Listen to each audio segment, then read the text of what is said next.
कल करदम और देवहूति का दिव्य चरित्र आपने सुना। अब चतुर्थ स्कंद आरंभ होता है। चतुर्थ स्कंद में मनु महाराज की 3 बेटियां हैं। एक की कथा सुनी आपने, देवहूति की। 2 अभी और, आपूति और प्रसूति। बहुत याद रखिए, बहुत काम किए हैं।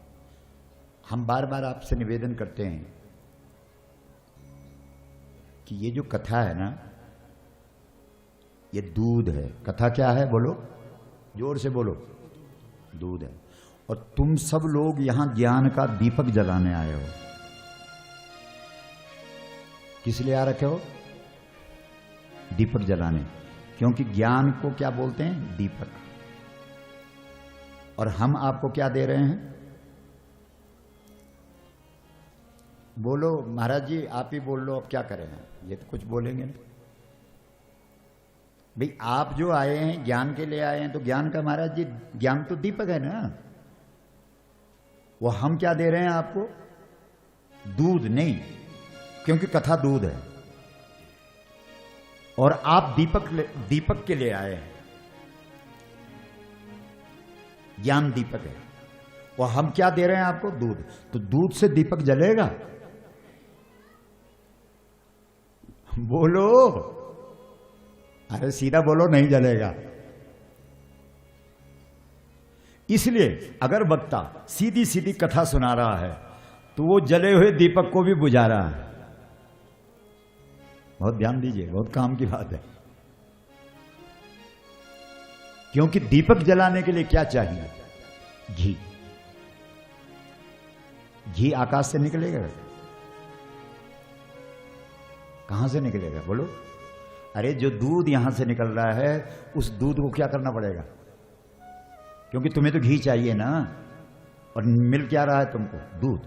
तो सबसे पहले क्या करो? इस दूध का दही बनाओ। बोलो गौ माता की जय। मतलब जमाना पड़ेगा। दूध में जामन डालना पड़ेगा, उसका दही बनाना पड़ेगा। जो कथा तुमको यहां से सुनने को मिल रही है, उसमें उसे अपने चित्त में, अपने मस्तिष्क में जमाना पड़ेगा। क्या बोल रहे हैं? क्या बोल रहे हैं? फिर इतने से भी काम नहीं चलेगा कि तुमने यहां से जो सुना उसको जमा दिया और काम हो गया। नहीं, उसके बाद उस दही को जब वो जम जाएगा तो क्या करना पड़ेगा? मंथन करना पड़ेगा। मतलब जो बातें तुमको यहां से मिल रही हैं, इन बातों को अपने हृदय में जमा लेना और घर जाकर के उस पर मंथन करना, उस पर चिंतन करना, उस पर विचार करना, उस पर सोचना कि गुरुजी क्या बोल रहे थे। जो कथा में सुने हुए विचारों पर तुम चिंतन मनन करते हो, वही मंथन है, वही मट्ठा है। और जब तुम चिंतन मनन करोगे तब क्या निकलेगा? जल्दी बोलो। मक्खन। मक्खन मतलब सार निकलेगा। गुरु जी की बोली हुई बात का सार, श्रीमद् भागवत कथा का सार निकलेगा। आ गई समझ? फिर इतने से भी काम नहीं बनेगा। दीपक मक्खन से थोड़ी जलेगा। आपने अपने दिमाग में बात को जमा दिया, इतने से भी काम नहीं हुआ। उसके बाद आपने चिंतन मनन किया, मंथन किया, उतने से भी नहीं चला। मक्खन बन गया, सार आप समझ गए, इतने से भी काम नहीं बना। अब क्या करना पड़ेगा? उस मक्खन को गर्म करना पड़ेगा। अब आप कहेंगे गर्म करने का क्या मतलब है? मतलब जो विचार तुमने अपने जीवन में धारण किया, वो दही बनाना हुआ, और उस पे जो तुमने चिंतन मनन किया, वो उसको मथना हुआ। और अब जब मक्खन निकल गया, सार निचोड़ निकल गया, तो उसको गर्म करने का मतलब है उस पर चलना है।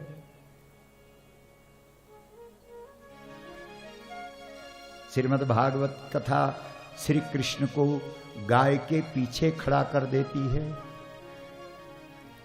और भागवत सुनकर के तुम भी गाय के पीछे खड़े हो गए तो समझ लो तुम्हारे जीवन का ज्ञान दीपक जल गया है।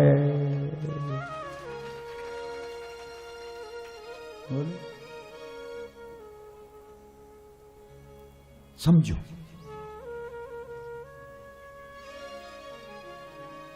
आकृति का विवाह रुचि प्रजापति से हुआ।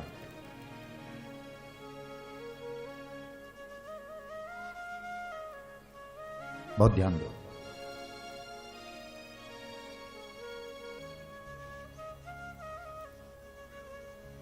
इन्होंने, इस माता ने भगवान को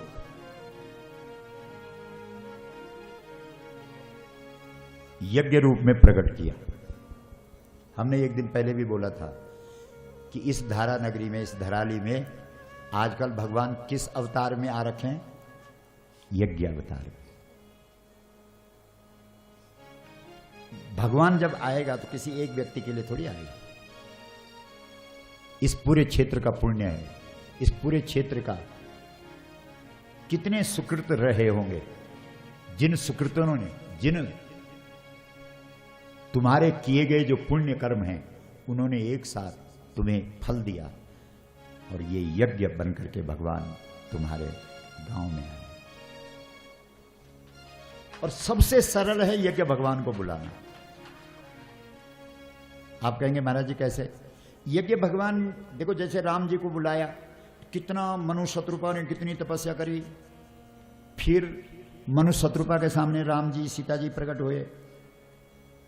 मनु और शत्रुपा ने कहा हम आपको चाहते हैं, आप कुछ भी बन करके आओ लेकिन हमारे घर में आओ, पुत्र ही बन करके आओ, पर आओ। तो भगवान ने कहा कि नहीं, इतना आसानी से नहीं आऊंगा, अगला जन्म लेना पड़ेगा तुमको, तुम दशरथ और कौशल्या बनना, मैं तुम्हारा बेटा बन के आऊंगा। राम बोलो रामचंद्र भगवान की जय। तो बोलो राम जी को बुलाना कितना कठिन है। हजारों वर्ष तक तपस्या करने के बाद भी सीधा सीधा नहीं मिले, बोला अगला जन्म लो तब आऊंगा। और यज्ञ को प्रकट करने के लिए कुछ भी नहीं करना पड़ता, बस रविंद्र ने दिमाग में धारण किया, मुझे अपनी संपत्ति भगवान के काम में लगानी है, और निर्णय हो गया। जैसे तुम अपनी संपत्ति को दक्षिणा बना देते हो, वैसे ही यज्ञ भगवान तुम्हारे घर में आ जाता है। बोलो यज्ञ भगवान की जय। आपके हाथ पे क्या है? आपके हाथ पे है संपत्ति, और उस संपत्ति को क्या बनाना है?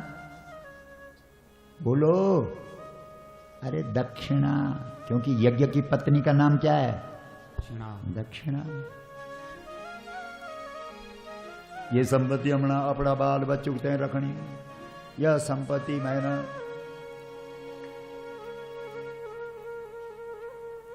होटल बनाणु, ई संपत्ति मैंने मकान बनाणु। अगर तुमने संपत्ति के लिए ऐसा सोचा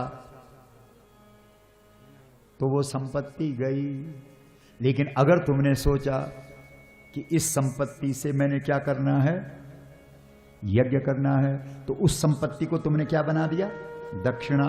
क्योंकि यज्ञ में जो भी कुछ तुम दे रहे हो, ब्राह्मण देवताओं को दे रहे हो, भू देवताओं को दे रहे हो, ध्यानियों को दे रहे हो, संत महात्माओं के चरणों में अपनी श्रद्धा चढ़ा रहे हो, ईश्वर के निमित्त कुछ कर रहे हो, तो ये सारी चीजें दक्षिणा बन रही हैं। तो जब तुम्हारी संपत्ति दक्षिणा बन जाती है, तब तुम्हारे घर में यज्ञ भगवान प्रकट हो जाते हैं। बोलो यज्ञ भगवान की जय।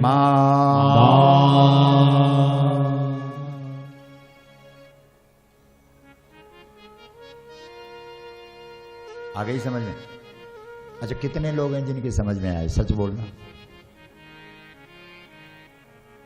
कहीं ऐसा तो नहीं है कि जब तुम खड़े उठे अपना साल यूं उठाया, बोलो ले महाराज तेरी कथा हम चले। समझो, यज्ञ। बस जितने यहां पैसे वाले हैं वो सब संकल्प करो कि हमें अपने पैसा को क्या बनाना है? बोलते क्यों नहीं? दक्षिणा। और सबसे ज्यादा जरूरत माता जी इस समय इनके पैसों की गौ माता को है, अपमानित है, प्रतिष्ठा दिलानी है। बोलो, और जगह देते हो तो दान होता है, गौ के काम में लगाते हो तो वो तुम कर्ज उतारते हो। बोलो गौ माता की जय। हर हर महादेव।